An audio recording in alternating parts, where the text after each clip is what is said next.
Hi guys! Welcome back ulit dito sa ating TikTok account. Meron na naman akong ipapakita sa inyo na bagong assemble na Japan surplus unit.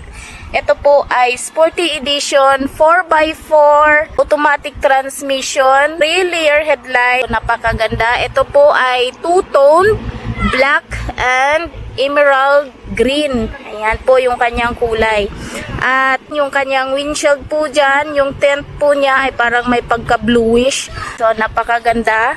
At meron siya ditong dalawang fog lamp sa baba. Naka-LTO registered na po siya guys, under buyer's name. Fender flare siya. Ayan, matangkad siya dahil naka-lift up. Fender lights. So, titingnan natin yung kanyang loob. Yung kanyang dito po ay pininturahan po ni sir ng black. Tapos yung mga handle na po dito ay naka-chrome na po siya. Tingnan natin yung kanyang loob. Ito po ay automatic transmission guys. Yan po yung design ng kanyang mga upholstery. Pinaterno po dito sa kanyang body color, black and green. So, ito po yung kanyang steering wheel. Yan, automatic transmission po siya. Yung isa doon ay accelerator pedal at yung isa naman ay brake pedal. Ito naman ay foot brake. Ayan, wala po siyang handbrake guys. Instead of handbrake, foot brake po yung ginagamit. Ka-aircon na po itong unit natin guys. Ayun, bali may 4 na labasan ng aircon dito sa harapan. At kahit dito lang sa harapan may labasan ng aircon, ay umaabot pa rin yan hanggang doon sa likod. Dahil dito sa likod, ayan, meron dito sa ilalim ng upuan, meron siyang labasan ng hangin dyan. Ayan, meron ka lang pipindutin dito sa harapan. Ayan, naka 7 inches na touchscreen stereo na po siya. Ayan, dito po yung kanyang switch ng aircon. Ito po yung kanyang shifter. Paandarin natin guys para marinig nyo yung andar. Ayan.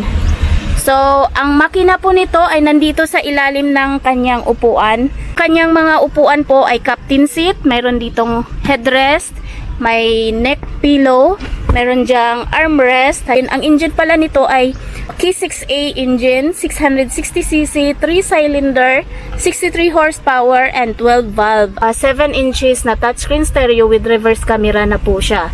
Ayan, so paandarin natin yung kanyang aircon. Kalakas at napakalamig. Ayan, so itatry natin yung kanyang blower. Ayan, ang lakas po ng kanyang buga ng kanyang aircon. Ayun, lumipad yung ating papel. Ayan, hindi lang siya malakas guys ha, malamig pa siya. Ayan, kasi sabi ng iba, hindi basihan yung lakas, ang basihan yung lamig. Kaya malamig po siya talaga, sa totoo lang. Ayan, ayan o. Kaya abot po siya hanggang doon sa likod. Ayan. So dito naman guys, meron ditong console box. At ito po yung remote ng kanyang stereo. O, pagkatayin muna natin yung kanyang aircon at maingay. Ayan. Ayan. So off muna natin.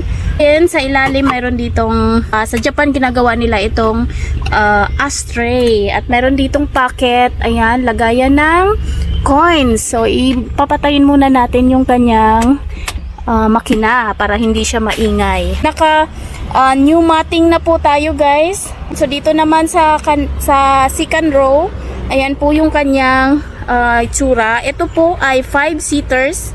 Pwede 3 yung uupo. Iaangat niya lang itong kanyang armrest. Bali 3 po yung pwedeng makaupo dyan. Depende sa laki. Napakaganda ng ating matting. Napakalinis.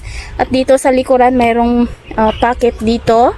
At nagpa-additional si sir ng fan. Extra fan dito sa likod. New ceiling po siya. Yung kanyang mga upuan pala dito sa harap at saka dito sa second row ay adjustable po yan.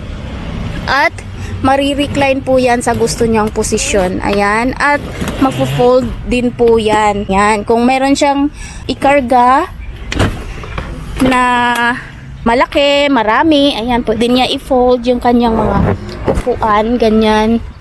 Pati yung isa doon, pwede din yan ma-fold. So, ikot tayo dito. So, meron na pala dito siyang rain visor. Ito ay plastic po siya. Ayan, magkabilaan, plastic na po. At meron ditong lagayan dito. Yung battery po nito ay Panasonic battery. Brand new para Japan Panasonic battery. So, dito po siya makikita sa ilalim ng mating. Yan. So dito to iangat nyo lang itong mating, nandito siya nakapwesto. Ganyan po yung kanyang tail light. Ayan, pahaba po siya dahil every wagon po siya. Ayan, yung sa likuran naman po niya ay very spacious po. Ayan, kung mayroon kang ikarga na malaki, yan po siya kaluwang yung kanyang likuran. Mayroon siyang libre dito na plate holder para hindi po matupi yung kanyang plate number. Ayan, so ito po ay yung kanyang reverse camera. Pakaganda. So i-close natin para makita nyo yung likuran. So yan yung kanyang likuran. Ayan, yung kanyang back glass po dito ay buo. Hindi kagaya ng mga every van na parang may frame. So, ang mga every wagon po ay buo po yung kanyang back glass. Mayroon siyang original na spoiler sa taas at dito mayroong third light. Ayan, so may wiper dito sa likod. Ayan, so ito po yung emblem ng Suzuki. Mayroong every wagon emblem. So, ito po ay single power slide. So, dito lang mag-automatic slide yung kanyang sliding door. Ayan. Pag ganyan, ayan, kusa yang mag-close at mag-o-open. So, kung i-open naman, hihilain mo lang ng konting ganyan at mag-o-open na yan siya. High-tech siya kahit maliit. So, dito naman sa likuran, ayan, kompleto po tayo ng mga seatbelt dito sa likod at sa harapan. Ayan, napakaganda ng unit na to. Dito po nakalagay yung kanyang jack, tie rings. Yung apakan po dito ay naka-plastic na. So, napakaganda. Crush na crush ko itong kulay niya. Kanyang unit price sa basic setup ay 280,000. So, ang pinadagdag ni sir dito ay nagpina-lift up niya lang. Ayan. Tapos nag-additional siya ng fender flare. Tapos temperature gauge and fan. Ang inabot po ng kanyang price ay 3,500 pesos only. Ayan. So, sa kanyang 3,500, ito na po yung kanyang setup. Kung hindi niya pina-lift up, wala siyang dinagdag na fender flare, fan, at saka yung temperature gauge, 280,000 lang po siya. Ayan. So, napakaganda.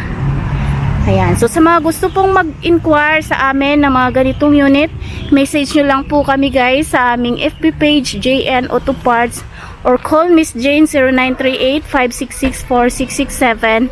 Huwag po kayong mag-message dito sa TikTok at baka hindi po kayo masagot. Ayan. Maraming salamat po sa panonood at huwag kalimutang i-follow ang ating TikTok account at i-like na rin ang aming FB page, JN Auto Parts. Ay, maraming salamat po. Amping kanunay.